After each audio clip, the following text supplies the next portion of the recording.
Haleluya.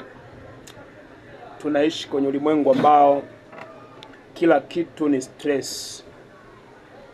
Watu ambao wana fedha ni stress. Watu ambao hawana fedha kabisa ni stress. Watu ambao wameoa ni stress. Watu ambao hawajaoa wana stress.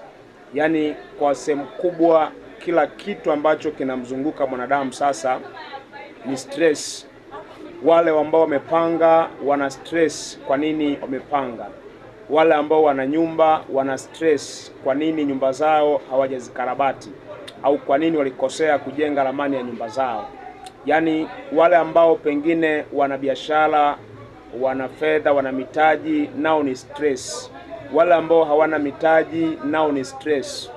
Wakati fulani unaweza ukasema kwamba afadhali stress ya watu ambao wanakuwa na fedha inakuwa ni stress ndogo kuliko ambao wanakuwa hawana fedha.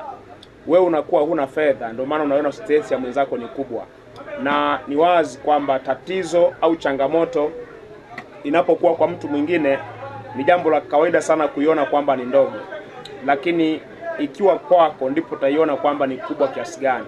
Ninapokuambia wenye fedha wana stress, sio kwamba nakwambia kwa sababu najifurahisha. Ni wana stress sio kidogo, ni wanapitia wakati mgumu sio kidogo. Unapokuambia maskini wana wakati mgumu, ni wana wakati mgumu sio kidogo.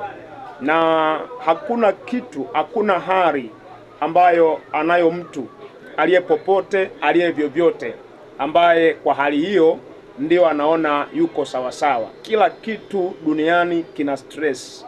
Kila kitu kinaleta stress. Kila kitu kinafanya mtu asijisikie vizuri. Wale wenye watoto wengi ni stress. Watu ambao hawana watoto ni stress.